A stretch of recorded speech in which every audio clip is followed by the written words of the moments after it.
Assalamualaikum warahmatullahi wabarakatuh. Perkenalkan, nama saya Muhammad Aditya dari Fakultas Pertanian, Program Studi Peternakan, kelas A.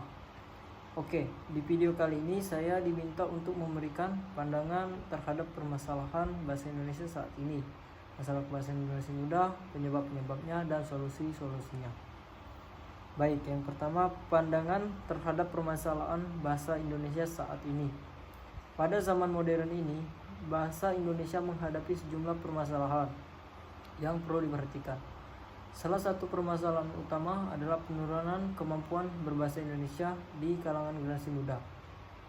Hal ini dapat dilihat dalam bentuk penggunaan bahasa yang tidak standar, penggunaan istilah-istilah asing yang berlebihan, dan kemampuan menulis yang kurang memadai. Adapun untuk masalah kebahasaan generasi muda, yaitu 1. Penggunaan bahasa gaul dan singkatan. Generasi muda cenderung menggunakan bahasa gaul dan singkatan yang tidak baku dalam komunikasi sehari-hari. Hal ini bisa mempengaruhi kemampuan mereka dalam berkomunikasi secara formal. 2. Pengaruh media sosial. Media sosial memiliki peran penting dalam kehidupan generasi muda. Namun, seringkali di media sosial bahasa formal diabaikan dan bahasa yang tidak baku menjadi dominan. Contoh, di medsos jarang sekali kita lihat orang-orang, khususnya anak muda, menggunakan bahasa Indonesia yang baik. Mereka lebih cenderung menggunakan bahasa gaul atau singkat-singkat. 3. Pengaruh bahasa asing. Kemajuan teknologi dan globalisasi telah membawa banyak istilah dan frasa bahasa asing ke dalam bahasa Indonesia, yang dapat membuat generasi muda lebih akrab dengan bahasa asing daripada bahasa Indonesia itu sendiri. Adapun beberapa penyebab masalah kebahasaan pada generasi muda, diantaranya 1. Kurangnya pendidikan bahasa Indonesia yang memadai. Di sekolah, pengajaran bahasa Indonesia mungkin kurang fokus pada aspek-aspek penting seperti tata bahasa dan keterampilan menulis.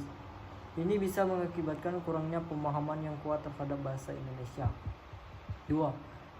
Pengaruh media massa dan hiburan. Generasi muda sering terpapar oleh media massa dan hiburan yang menggunakan bahasa yang tidak baku.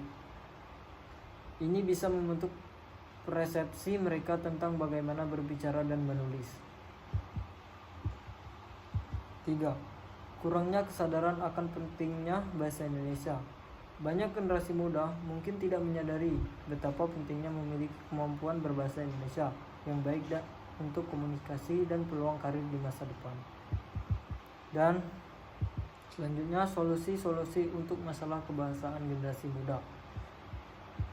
1. Penguatan pendidikan bahasa Indonesia. Pendidikan bahasa Indonesia harus ditingkatkan dengan lebih menekankan pada tata bahasa, keterampilan menulis, dan pemahaman baik bahasa yang baik. 2. Peran orang tua dan keluarga. Orang tua dan keluarga memiliki peran penting dalam membentuk kemampuan berbahasa anak-anak mereka. Mereka dapat mempromosikan penggunaan bahasa yang baik dan benar di rumah. 3. Sosialisasi bahasa baku di media sosial. Influencer dan penggunaan media sosial yang berpengaruh dalam memberikan contoh dengan menggunakan bahasa baku dalam konten mereka. 4. Kampanye kesadaran. Kampanye publik yang menekankan pentingnya bahasa Indonesia yang baik dan benar bisa membantu meningkatkan kesadaran generasi muda. Penting untuk diingat bahwa bahasa adalah aset budaya yang berharga, dan menjaga bahasa Indonesia yang baik dan benar adalah tanggung jawab bersama kita.